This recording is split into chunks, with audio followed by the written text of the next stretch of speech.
Mane fa na se ma PENDREAM TV. PENDREAM TV de osia dem yopo.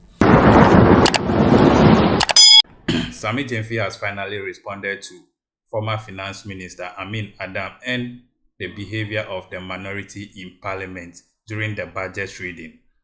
And I want you to join me listening to how he described them and their motive of doing what they are doing.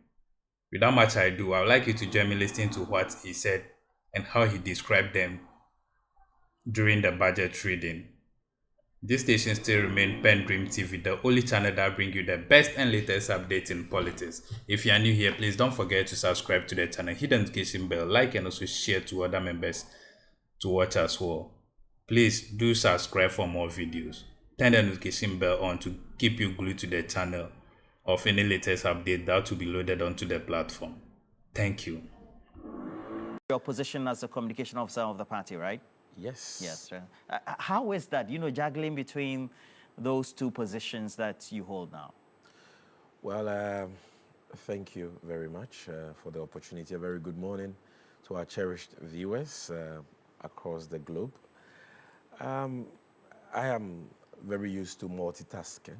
I've done that for the greater part of my adult life. So, yes, it's difficult combining this new role with my role as a National Communications Officer, but I have able deputies in the person of Akogan. Malik is a bit busy now because he's also heading a very important agency, the Youth Employment Agency, but Comrade Akogan has stepped into my shoes, and I provide a direction, and he is always available to implement the decisions we take as a team. And we also have a very good rapport with the current Minister for Government Communications, my very good brother, Felix Ofosukwachi. So we're seeing a very good collaboration between party communications and government communications. And that is how we've been managing so far, yeah. Okay.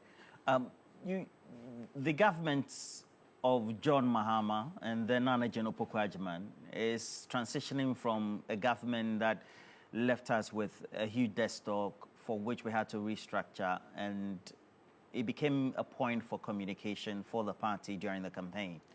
Now, this first budget, how do you think that aligns with what the promises were and what will be done now within this budgetary year?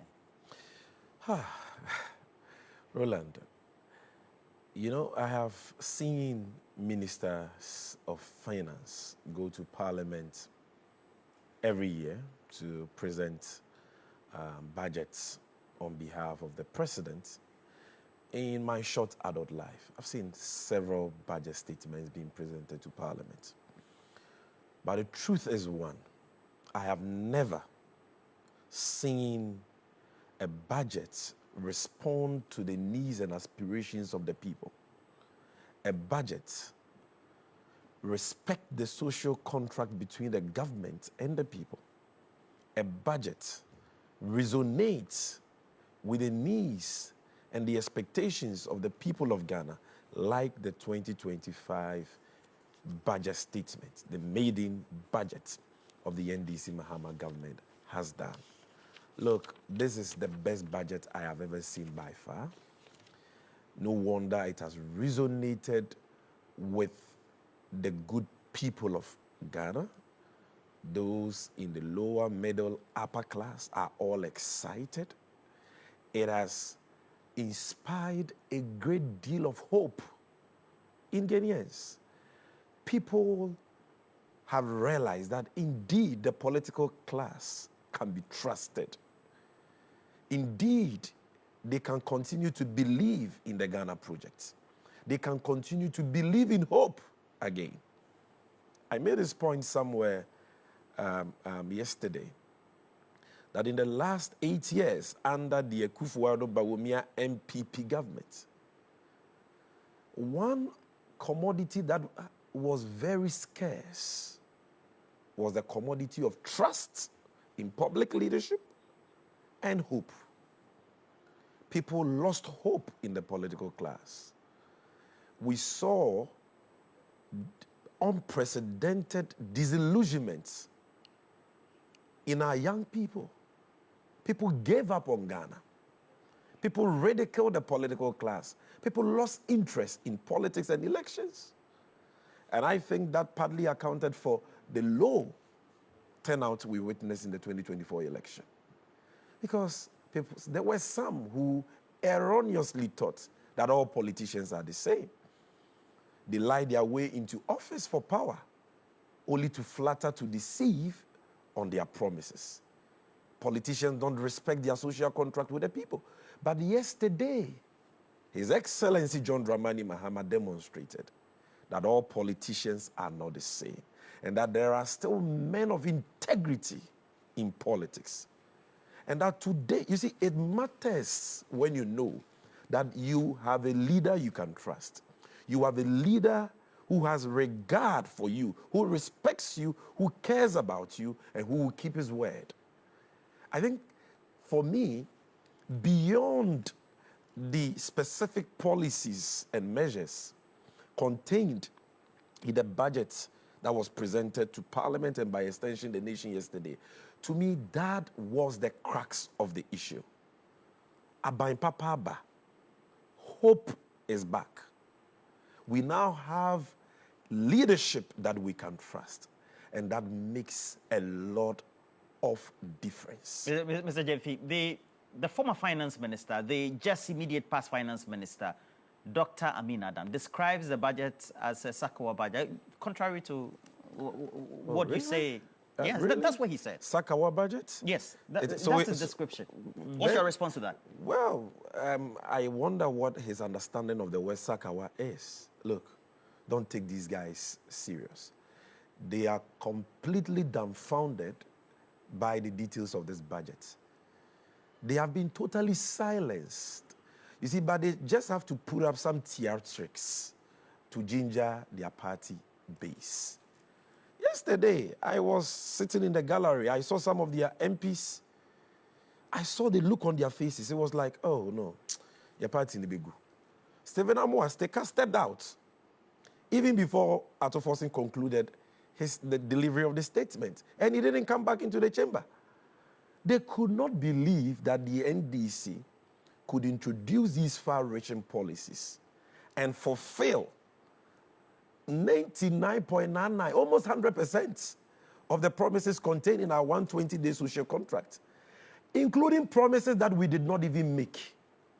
So when the former finance minister tells you that this is a Sakawa budget, look, he's engaging in theatrics.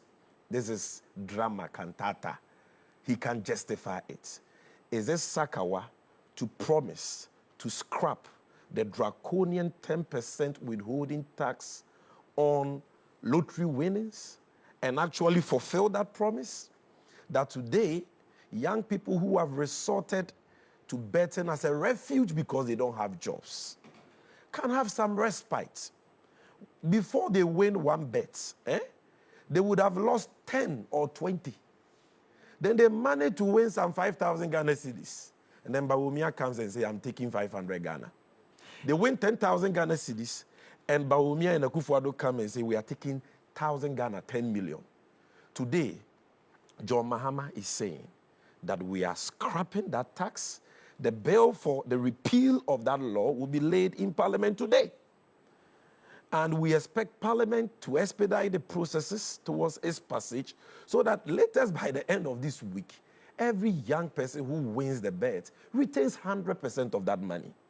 Do you know the relief that will provide young people? We are not encouraging anybody to go and dabble in betting. But the point is that when you be monochrono, these guys don't have work, they don't have jobs. At the height of the campaign. And so you cannot expect them to go and steal.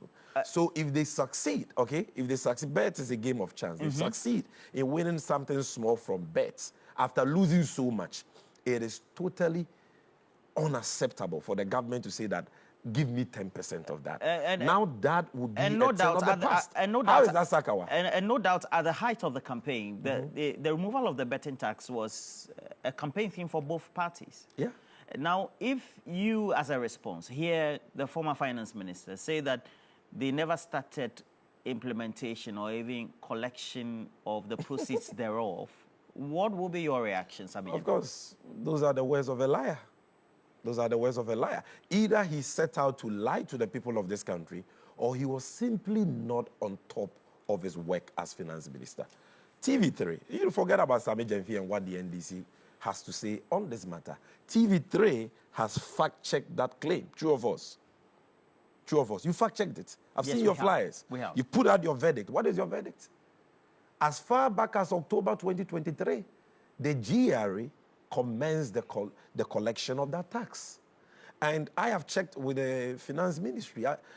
Before this budget, GRA had collected about 80 million cedis in, this 10% withholding. Of the It's whole not a lottery. component, it is one tax. It is called 10% withholding tax on winnings from lottery. Now, that tax applies to sports betting.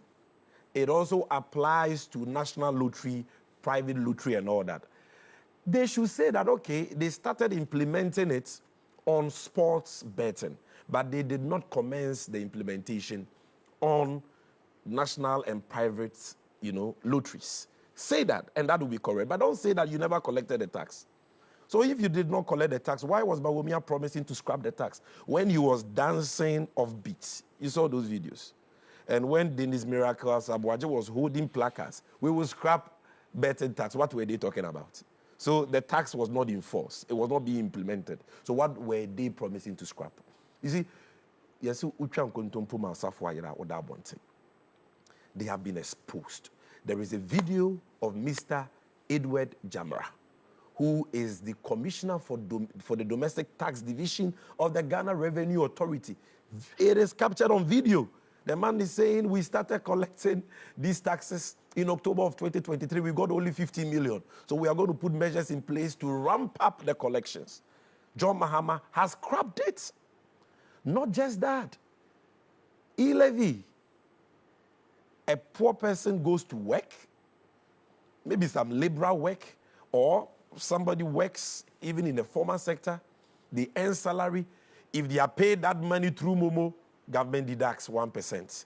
If you collect that money and you want to send some to your mother in the village to buy medicine, they deduct 1%. You send some to your sister for upkeep, they deduct 1%. You send some to your friend, they deduct 1%.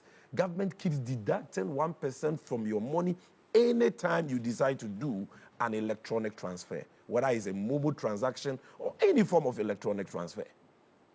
And the MPP actually organized town hall meetings. Let's not forget it. Town hall meetings. Kojo Ponkroma and Ken Oforiatta held town hall meetings across Ghana, justifying this Atutubotom tax. Today, why do you call it Atutubotom tax? The e-levy that they said we cannot do without. Bawumia was the one who sat in the studios of Peace FM in 2020 August, and said Momo is for the poor, it should not be taxed. I mean, every student of economics will tell you that double or multiple taxation is frowned upon by all principles of taxation. Because one money paid to me by my employer, anytime I transfer the money, you are deducting a tax. Why? On the same amount of money. Why? It was clearly unacceptable. Today, that market woman can send money to her children, can send money to her suppliers or Momo without having to pay e-levy. The Momo industry that is dying will now be revived. Because today, that tax, which was discouraging a lot of people to use these platforms, has been scrapped. It is not only e-levy. No, hold on. So if this is what Amin Anta is calling Sakawa, then we like this kind of Sakawa. To promise to scrap e-levy, and then you scrap it. To promise to scrap the betting levy, and then you scrap it. And then the Ngusietuo. You see, these guys were so insensitive. Which one is the Ngusietuo? Emissions tax. A tax imposed on emissions, simply put smoke. But Sammy Gyamfi, it was never implemented. Who told you that? All, users of vehicles that emit, these gases motors, Okada, vehicles from 2024 were asked to pay 100 cedis to 200 Ghana cedis. Anytime they went to renew their insurance and things like that, ideally, they were charged. And we see it too. There was If an we had not intention voted, to, as far as we know. look, no, it was not an intention, it was implemented.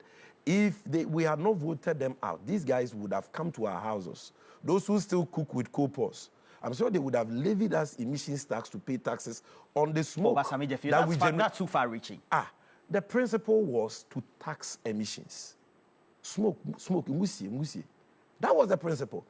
Even Emperor Vespasian, who is considered the most wicked, one of the most wicked emperors of the Roman Empire, all he did was to impose a tax on urine. These guys have moved beyond urine. They have imposed a tax on emissions. Today, nobody has to worry about that because John Mahama has scrapped it. He promised to do that and he has kept his word. Now, do you know that John Mahama did not promise to scrap the 1.5% tax on Dory gold? Dory gold is on processed gold. When small-scale miners mine their gold, they were required to pay a withholding tax of 1.5%. It used to be 3%. And that led to unprecedented smuggling. In the year 2021, Ghana had only 3.4 tons of gold because of this tax. And so that compelled government to reduce it from 3% to 1.5%. It was still encouraging smuggling. And it was also not a fair tax because the Bank of Ghana buys gold from the market. It doesn't pay 1.5% withholding tax. PMMC buys gold from the market. We don't pay 1.5% withholding tax. MEF buys gold from the market. They don't pay 1.5% withholding tax. But when the ordinary gold trader is going to buy from the miner, he must pay. John Mahama says, no, let's remove this incentive for smuggling, this unfair tax. It has been scrapped. It was not even in our manifesto. We have done that. Again, do you know that the MPP introduced VATs on motor vehicle insurance? Anytime you went to do an insurance for your car, for your motor, whether it is Uber or a private car or a Boboya or Sprinter or whatever, you were supposed to pay But VAT. I mean, the argument was that we needed revenue. Oh, so today we don't need revenue. Every government needs taxes to develop. But in a time of excruciating hardships, you need to adopt a progressive tax model where you impose more taxes on the rich and you impose less on the suffering masses. If you say you are imposing VAT on motor vehicle insurance, then you are telling people not to even go and buy insurance for their motor vehicles because it directly impacts the trotro driver, the Uber driver, the owner of these vehicles. But we have scrapped that. Does that mean we will not introduce taxes? No, we are introducing a tax. There is a tax that the MPP introduced called Growth and Sustainability Levy of 1%. We have increased it to 3%. Why? Because that tax is paid by large-scale mining companies. And at the time that tax of 1% was introduced, the price of gold on the international market averagely was just about $2,000 per ounce. As we speak, it has crossed $2,800, $2,900 per ounce. So we need to get more from that windfall relative to the international market price of gold. So government says pay more. Instead of 1%, pay 3%. It doesn't affect the ordinary Ghanaian. Now, So this is the innovativeness that has been lacking in the last 8 and you years. said that but that has come to the because fore of also stakeholder as a result of engagement. the visionary leadership of His Excellency John Dramani Mahama. How then do you respond to a criticism, especially coming from the MPP and the opposition, that the finance minister going around the market soliciting views was just for populist gains? When, for example, there had been the campaign that we will have training colleges, whether it's for nurses or for teachers, etc., not being given allowances. Rather, they will be receiving student loans from the trust. But now we have allocations being made for them. Who promised that? Who said that we're going to give teacher and nursing trainees student loans? Who said that? That was the position in 2016, 8 years ago, when we decided to replace the allowances with student loans. What's the position now? No, hold on. Let's go step by step so that people understand. I'm Because with we you. said that But colleges what's of the position now? colleges of education had been made tertiary institutions. And so for consistency and uniformity, they should also take student loans just like their counterparts in the universities. You understand? Because somebody is in the college of education learning to be a teacher, and he is given an allowance. Another person is at Winneba also studying to become a teacher, and he is given a loan. So we wanted that uniformity. Even when we decided to do that, we later changed it for the nursing trainees because we realized that the nursing trainees did not qualify to benefit from student loans. So later on, we decided to pay them in 2016 an abated allowance in 2016. We never canceled it. Now, in 2020, we said that because of, in the manifesto, go and check, both 2020 and 2024, because of the huge financial gap the Student Loan Trust Fund faces, it is no longer feasible to enroll nursing trainees and teacher trainees onto the Student Loan Trust Fund. Because MPP for Guno. So the they have collapsed students Student in Loan training Trust Fund. colleges, whether it's for nurses or for Yes. teachers, etc., will not be enrolled or will not be accessing student loan as a replacement. No, because student loan today is in tatters. The Student Loan Trust Fund is in tatters. There is a huge financial gap of more than 50 million Ghana cedis. Google it, you see it. So even those on it, they can't have enough money to pay them. How then do you add more? So in the interim, we must continue the payment of the allowances. And the Ministry of Finance has a plan to add these teacher and nursing trainees to the compensation budget of government and pay the allowances like we pay salaries every month so that there are no delays. That is why he has provisioned for them 203 million for teacher trainees and 480 million Ghana cedis for nursing trainees. Problem solved. How difficult is this? Why don't they understand this? Look, you see, to appreciate what John Mahama has done in this budget, you must understand and appreciate the difficult times we find ourselves in. But for how visionary John Mahama is and the empathy he has for the Ghanaian people, what he has done would have been impossible. No government can do what John Mahama has done. It is because of the precarious situation we find ourselves in. We inherited an economy in complete tatters, hard hit by debt. At the time we were leaving office in 2016, Roland, the total public debt of Ghana stood at 120 billion cedis. When we inherited power again 8 years after from Akufo-Addo, you know the public debt, the state of the public debt today, 726 billion. From 120 billion to 726 billion.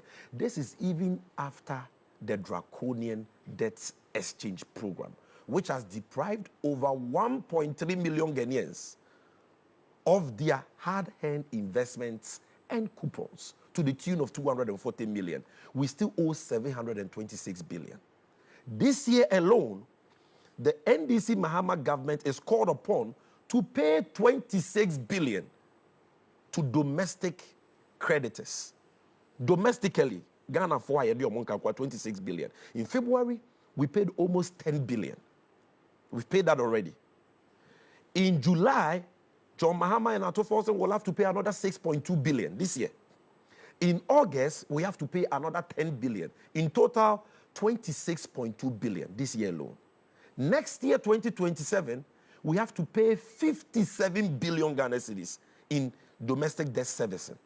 2028, we have to pay 52 billion. This is just domestic debt too. The external debts. In the next 4 years, we have to pay $8.7 billion. Next year, 2027 alone, out of that 8.7 billion, we have to pay $2.5 billion. Look, the entire IMF bailout is $3 billion. And this is money being disbursed to us over a 3-year period. But we have to pay $2.5 billion next year alone and $2.4 billion in 2028. Aside, so in the next 4 years, domestic debt servicing alone, 150 billion cedis.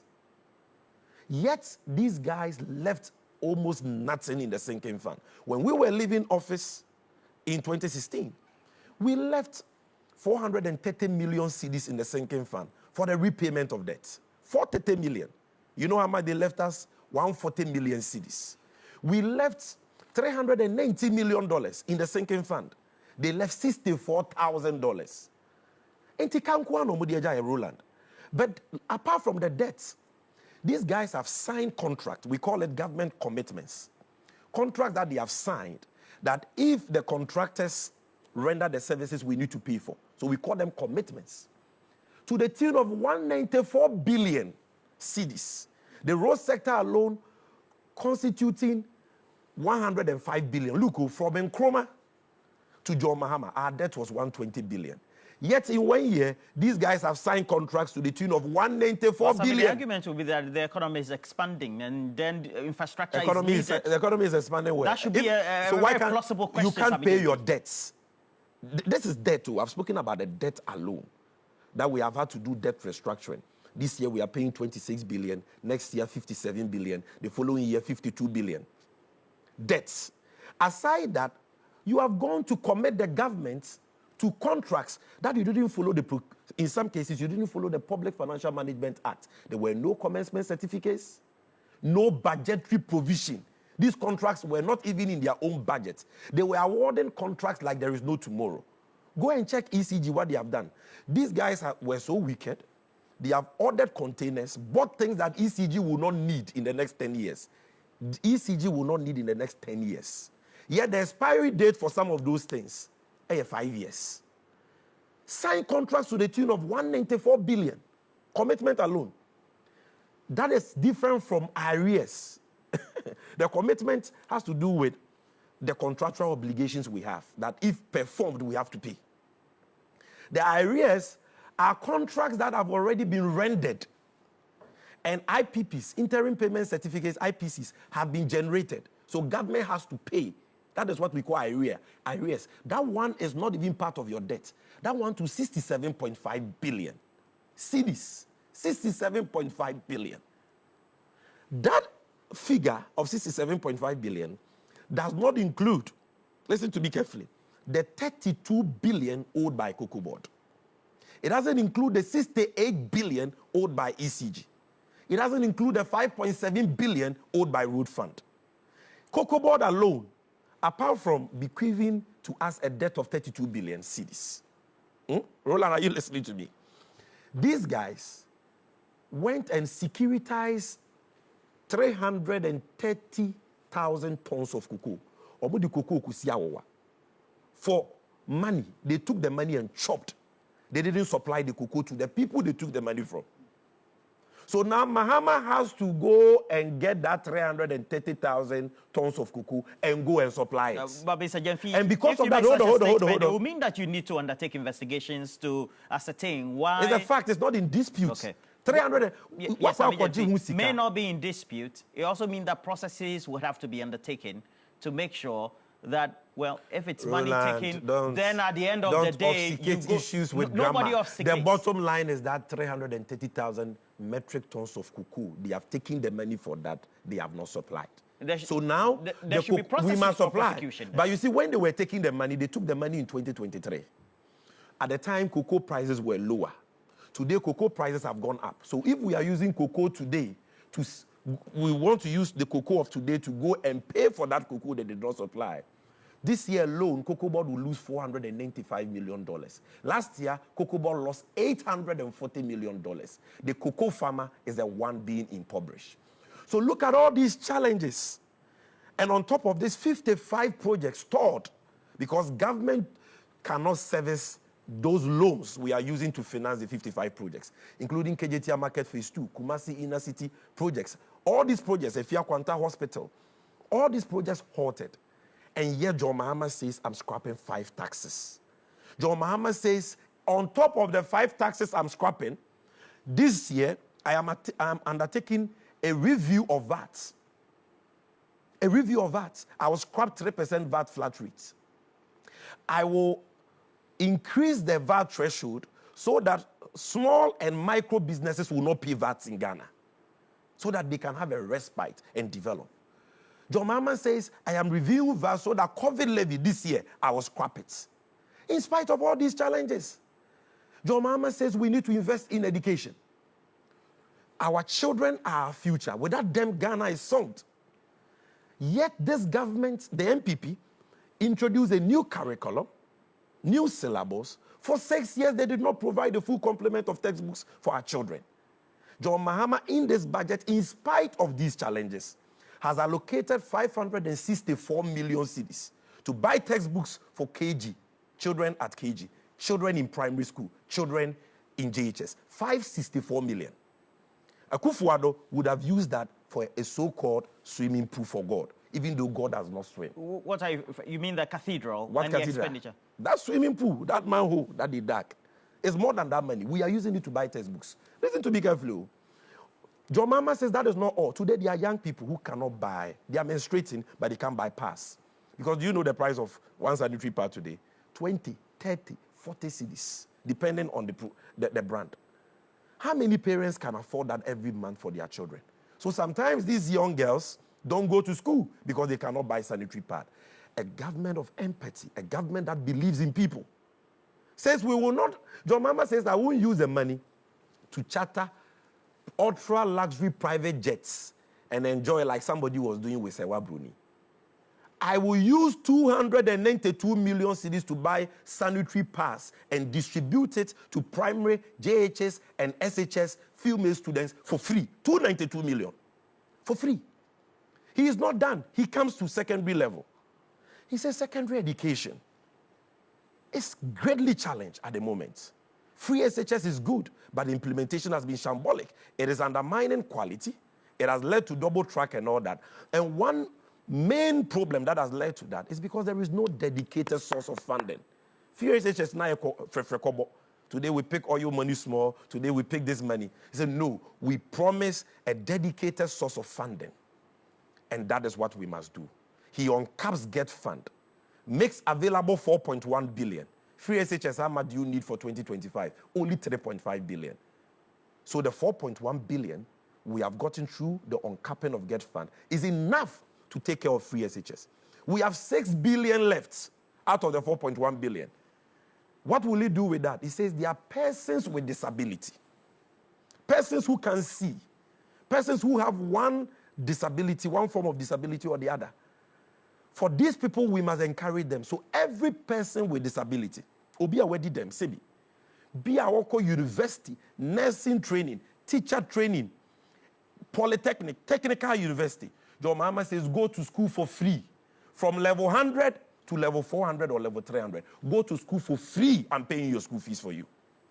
Free tertiary education for all persons with disability. Unprecedented. When he promised to do this, MPP people said, oh, he can't do it. Dennis Miracles, Abuaje, Bawumia, oh, Mahama will cancel free SHS. You remember? They sponsored adverts. Mahama will cancel free SHS. We said lies have a short lifespan. Today they have been exposed. With X all over their faces, running for cover. Go and check their Facebook pages. They can talk. Because the Mahama you what do you mean by they can't talk on their Facebook pages? They said will cancel free SHS is the one who has now created a dedicated source of funding for free SHS. You couldn't do it in 8 years. He has done it. In how many months? Less than 60 days in office. He has done it. Because we told you, they were telling us, where will you get money for no fee stress? Where will you get money? It is a lie. It is Sakawa. It will not happen. Today we have allocated 500 million cedis for no fee stress, meaning that all new entrants, those who have graduated from SHS, entering public tertiary institutions, university, colleges of education, nursing training, technical universities, no academic fees for year one. So nobody has to stay home. I know children who passed their WASI, but because of the one-time bullet academic fee payments, they sat home. They couldn't go to school. John Mahama has allocated 500 million to pay that for them. So that is for the a first huge year. respite for the parents. entry year. Yes. For the entry year. Because that usually is a challenge. So for until only you first pay, years. yes, For only until first you years. pay that money, you are not a All right. student. All right. But if your mama pays that money for you and you become a student, when you're progressing to year 2, year 3, the university can give you time to pay. Well, Sammy, let me ask. Or you can even take a student loan to support your fees payment. But for year 1, Mahama is paying for you. So where are those who said that Mahama cannot do no fee stress? Where are those who said there is no money? We told you that there was money. It was all about priorities. They chose to use their money on 6 months celebration. 6 months, they spent 150 billion OCDs. What is 150? You mean 50 million? Yes. Okay. But my grandmother in the Why do you like mentioning 150 billion? So that you can have a picture of the amount we are talking about. One day. Not for populism. They lined young children in the sun to march. They didn't even buy yogurt for them. When they finished the celebration, they went for lunch and dinner, spent 50 million cedis. Today, we are cutting down on all that waste. We are investing it in the future of our children. Now, Sammy, as part of the campaign promises of John Mahama was the constant promise across all the regions or the constituencies that he went, that he will give stipends to members of assemblies who are elected, assembly members, so to speak. And this has found allocation in the budget. Yeah. Okay. What's the incentive? So when we sing, what's the intention of this when we policy? sing the song, Oka Obeyo, Oka Obeyo. What's the intention of the policy? JMA, Mama, Wama, Oka Obeyo. That's what we mean. Assembly members are agents of development at the local level. They are like MPs at the local level. We, the NDC, we gave birth to the decentralization system we have today. We believe in decentralization. And if decentralization will work, then assembly members who are the key agents of development at the local level must be supported. They must be supported. These assembly members are left on their own to fend for themselves. So they are not able to play their roles effectively for their communities, for their electoral areas. If they have to go for assembly meetings, they have to go on their own. They have to find their own means of transportation. Okay, nobody is supporting them. John Mahama says because we believe in decentralization. We want to take development to the doorsteps of every Ghanaian, in every nook and cranny of Ghana. Let's resource and strengthen assembly members with monthly allowances, 100 million. Do you know what Akufo-Addo and Ken Ofori-Atta would have used that money for? SML. They would have cooked a very nice, corrupt, shady deal. And they would have allocated this money for that. We are investing in decentralization. You get the point I'm talking about. So we're investing in education. Look at the investments we are making in job creation. And I'm so passionate about it. Passionate because I'm a young man. And I know that the biggest problem confronting the youth of this country is the problem of high unemployment. But what is the solution? Not everybody can do a white-collar job. And employment is not just about white-collar jobs. We must encourage people to go into vocational and technical, skilled jobs. And so we promise a national apprenticeship program where we are going to register young people with senior craftsmen to be trained in any vocational craft of their choice. Whether you want to be a plumber, you want to be a tiler, you want to be a tailor, you want to be a beautician, any craft you want to learn with your hand. Government will enroll you to go and study that with a senior craftsperson for free because government will pay the apprentice fee. And when you complete your training, government will give you startup capital and the tool sets, the equipment that is what is for called you to National Apprenticeship Program. How's that for different you to go and from start what is your own implemented business. by the National Youth Employment? It is totally different because they don't pay. We are paying the apprenticeship fee, and at the end of the day, we'll give you the equipment and the money to go and set up your own business. And we are doing it for thousands of people. We have allocated 300 million Ghana cedis for that. 300 million. Aside that, we promise a Jumerura program. A Jumerura program means identify young people who are establishing businesses, train them, mentor them, facilitate the registration of businesses for them, build their capacity, and track their businesses to make sure that the businesses are able to grow and employ at least 50 young people. So identify 10,000 young people every year, help them to establish businesses to employ a minimum of 50 each through training, capacity building, mentorship, and other facilitations. And we have allocated 100 million for this project this year. This is hope for young people. Hope for young people. Aside this, we promised the coders program. We said that IT, digitalization is the new vibe. And there are a lot of young people who have a passion to study coding, which is used for programming and all that. We want to identify them and train them in coding for free. People said we can do it, but we have done it. We have allocated 100 million. The program will be launched very soon. Is there a hope for young secretariat people. that is going to implement it, or it's No, going no, to it will be under the Ministry of Communications. Under the Ministry of Communication, Some and judge will is be going to lead that. soon. Coding. And the coders program, we are doing that. Right. You understand? Then we promise our mothers, our sisters, the women, who are very entrepreneurial. Ghanaian women are very hardworking and entrepreneurial, very industrious.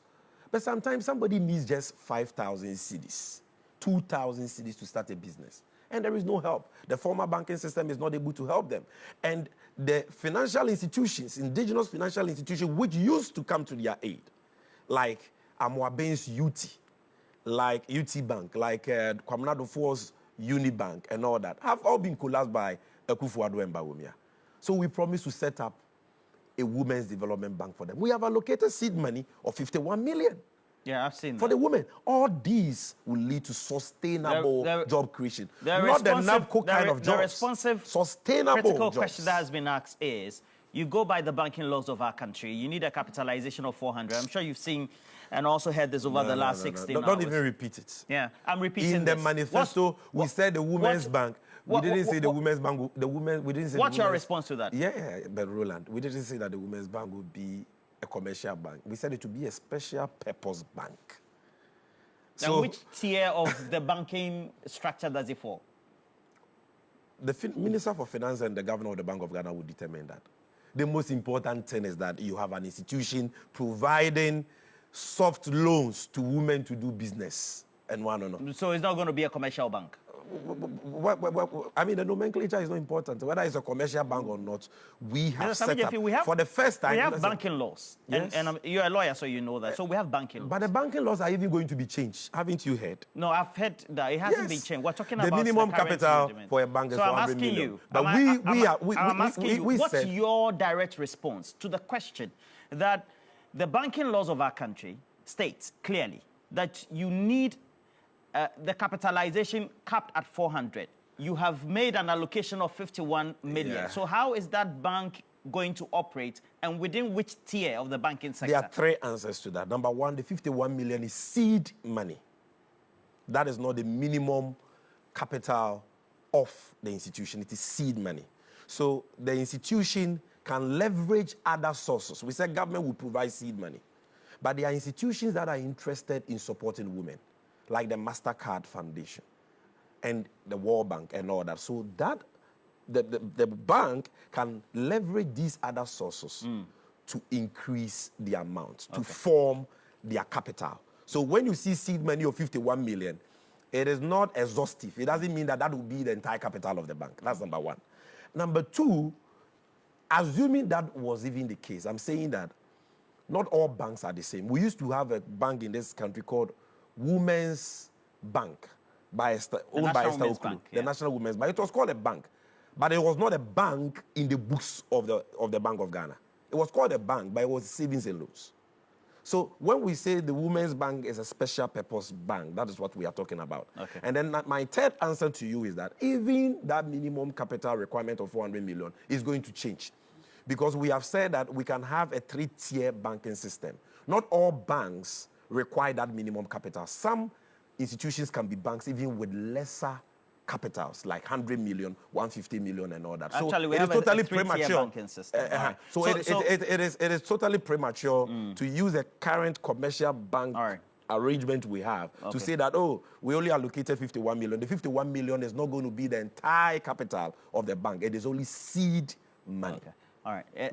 And your responses so far are eliciting a lot of responses on our social media platforms. We're grateful for those who have joined us as well. I'm seeing a couple of you, Samuel.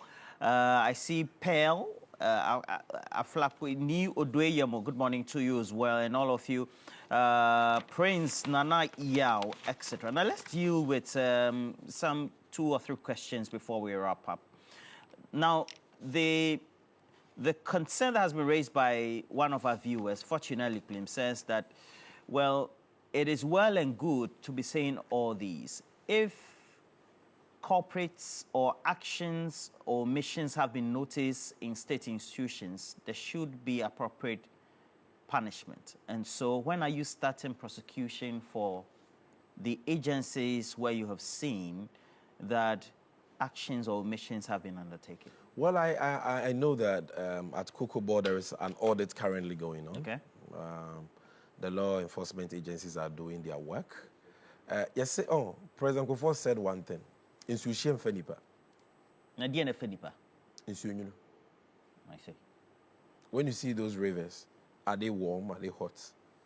Do you understand what I'm trying to tell you? So people should be rest assured there will be accountability. There will certainly be accountability. Anybody who has looted public funds will face the full rigors of the law. I have the privilege of speaking with the president very often, and I know that that is something that he is not ready to renege on. It is a promise he intends to keep. Like he said, when he left office, he stayed in Ghana for 8 years. He didn't run from Ghana. And even though he had immunities, he subjected himself to the laws of this country. He was actually reported to the special prosecutor by the sitting president to be investigated. And he subjected himself to that process and came out squeaky clean. And therefore, he expects all other public officers to do same. Not only past government officials, but all of us. Because today we are serving in one office or the other. Tomorrow we may not be there. We must be ready to account for our stewardship. All right. And so I will be pained if the MPDC fails to fulfill that promise. But I know that John Dramani Mahama will deliver on that promise. But you see, aside these things, okay, I was very enthused to hear the investments that this budget is making in the real sector to create sustainable growth. Because all the things I've spoken about, the investments in education are good. The social interventions are good. The job creation initiatives are good. But there are certain important real sectors to our emerging economy which must be prioritized to propel sustainable growth. What are these sectors? Capital expenditure, infrastructure. And so I was so happy to hear the finance minister say that henceforth, the entire annual budget fund amount, we call it ABFA, that is the component of our oil revenue which is used to support the budget, will be used totally on infrastructural projects. We will not use oil money on consumption, on renting private jets and building so-called cathedrals would turn out to be, substandard swimming pools for God. We will use that for infrastructural projects, oil money. Then again, in this budget, it's a clear intention to invest 13.8 billion cedis into the big push. My God, this is what we needed. Because for a long time, we saw a government which favored consumption over investments in capital expenditure. And now we are having 13.8 billion. It means that we are going to see more roads, more schools, more hospitals. The abandoned projects, we are going to see the completion of many. And if you take our manifesto, you see a whole gamut of projects that we have listed under Big Push. At least, in spite of the challenges we are confronted with, the huge debt overhangs and humps, this year, we are committing 13.8 billion. Somebody said it was not possible. We are showing the way that it is possible. And that where there is a will, there is always a way. Then apart from this is ATA, Agriculture for Economic Transformation Agenda. That is where you have a cocoa kete kete. That is where you have grains development project. That is where you have vegetables development project. We are investing 1.5 billion in that to make sure that we grow what we eat and cut down on imports to strengthen the national currency. This is going to create a lot of jobs for young people in the area of agriculture. So look, there is a paradigm shift. The reset we promise is exactly what we are delivering. And President Mahama has demonstrated clearly that indeed there are still politicians of integrity who can be trusted. He is alive to to his social contract with the people. He cares about the people and is ready to bring about the change and transformation we all yearn for. Well, Sammy, thank you for joining us this morning. Wish you all the best for the day as well, and also with the gold board. How's that shaping up? We are done. Is it structured same as Cocoa Board, and how is it? Yeah, it's very similar. We were tasked to set it up in 60 days. In less than 60 days, we consulted stakeholders, worked with the technical committee. We have the bill ready. The bill has been approved by Cabinet. And as the Minister of Finance indicated yesterday in the budget statement, it will be laid before Parliament for consideration and approval in the next couple of weeks. Aside that, the Minister for Finance has provisioned $279 million CD equivalent for us as a revolving trade fund for gold purchases and exports as a strategy to stabilize the national currency and bring the dollar rate down. And I tell you, with the support of my minister and under the leadership of His Excellency John Dramani Mahama, we will do that. Gold board will bring the dollar rate down so that businesses can breathe again and Ghanaians can experience some relief in terms of cost of living. They had the Good for Oil program also all intended and what did it lead to? Losses. And losses then upon also losses. The Bank of Ghana purchasing gold all to show up the currency. Losses upon losses. And that is why today the Bank of Ghana says it is no longer going to do that. Losses upon losses. They were doing a good thing in a wrong policy environment. We want to do it the right way. And that is why we are laying before Parliament the legal framework for that, and all stakeholders have been consulted. They have all endorsed it. The Small Scale Miners Association of Ghana has endorsed it. The concerned small scale miners have endorsed it. The Chamber of Bullion Traders, the licensed exporters have endorsed it. The Jewelers Association of Ghana have also endorsed it. Then you have the Gold Dealers Association under PMMC also endorsing it. And by the way, Friday, we will be in Takwa for the last phase of our consultations. We'll be meeting miners there, again, just to sensitize them about this gold board and why we must all support it. Because if you check the budget, you will see that it is one of the topmost priorities of the government, aimed at providing, exchange rate stability and improving the economy for all of us. All right, Sammy Gyamfi, thank you for passing through us this morning. And in time, we'll bring you back to the studio. You're looking very fresh now. Well, thank you. Thanks to the new government. I've always looked fresh, I think so. Always look fresh, but and in the last 8 years, it's not been easy. I know. Sammy Gyamfi. Well, so what in time, we'll bring you to come and talk about the gold board. No, I'll be happy to come back to talk about gold board in great detail. Okay. I think that we should have that conversation immediately the bill is laid before Parliament. Okay, and that should be in a couple of, maybe in a week or two. Well, Sammy Gyamfi is the MD for the gold board and for the PMMC, which will be converted into gold board. To set up the gold board. Yes. All right. Yes. And you can get an upload of this conversation across our streams as well as social media platforms, TV3 Ghana. Thank you for staying tuned. PENDREAM TV really appreciates your time on the channel and says God bless you for the good work you are doing, and also urges you to stay tuned, stay glued to the channel by turning on the notification bell because you have more in stock coming your way and you cannot afford to mix out. Just subscribe for more video and turn the notification bell on to keep you updated. Thank you. Dedi kama Amina PENDREAM TV ase. Now so far so good.